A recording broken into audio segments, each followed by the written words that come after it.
Des vêtements, des meubles, des livres ou encore des vélos, le tout récupéré, trié, revendu à petit prix. Le marché de la vente d'objets de seconde main attire de plus en plus de clients. Les ressourceries sont dans l'air du temps, mais en coulisses, le modèle connaît de profonds changements depuis un an. Quel est l'avenir des ressourceries? Réponse à Rennes et à Nantes avec deux exemples très différents. Un mercredi matin comme un autre devant la ressourcerie de Lille, à Rezé, tout près de Nantes. Dès l'ouverture, plusieurs dizaines de personnes sont là pour partir à la recherche de bonnes affaires, mais pas seulement. Peut-être que le prix peut jouer aussi, mais non, franchement, c'est l'objet qui plaît. Une petite lampe pour les enfants, par exemple, vous voyez, 2 euros. 2 euros, c'est rien du tout. C'est par rapport à ce qu'on peut trouver dans le neuf, autant en profiter, de recycler, éviter de jeter. Et puis il y a aussi le côté un peu vintage qui est un peu à la mode et j'aime bien, voilà, des fois je trouve des pièces que je trouve assez jolies.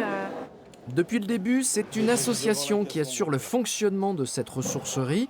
Ouverte en 2009, il y a près de 10 ans, elle s'appuyait à l'origine sur des bénévoles, puis sur des emplois d'insertion. Mais il y a un an, ces emplois subventionnés par l'État ont été fortement réduits. La ressourcerie a alors dû totalement revoir son modèle économique. Autour de nous, actuellement, c'est 32 salariés sur les statuts, 27 salariés sont en CDI. Il reste quelques emplois d'avenir et 2 contrats aidés. Pour se renouveler, la ressourcerie de Lille a donc fait le choix d'une équipe importante avec une grande majorité de CDI. Un pari sur l'avenir, avec déjà un premier constat, un an après sa mise en place, ce nouveau modèle reste pour l'instant encore fragile. Changement de décor et changement d'échelle, nous passons dans la petite boutique de la Belle Déchette. Ouverte en septembre 2017, il y a tout juste un an, elle est située à 2 pas du centre-ville de Rennes. Ce tout nouveau lieu joue la carte d'une ressourcerie tendance à taille humaine. Ici, on est sur l'espace vaisselle et décoration. L'idée, c'est d'imaginer, faire que les clients puissent imaginer chez eux et se dire « Ah bah, cette table, elle est sympa ». L'ouverture d'une nouvelle boutique, toujours à Rennes, est programmée pour octobre. Le modèle de la Belle Déchette fonctionne avec beaucoup de bénévoles, une trentaine, un seul CDI, un CDD et 4 emplois aidés, avec déjà des perspectives pour les années à venir.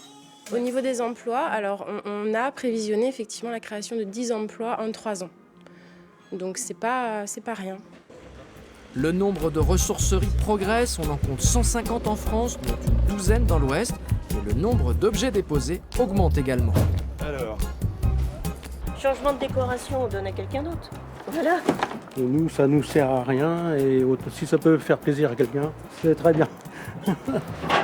Quel que soit le modèle, l'avenir des ressourceries passera pour partie par des aides publiques renforcées, mais aussi par une prise de conscience citoyenne.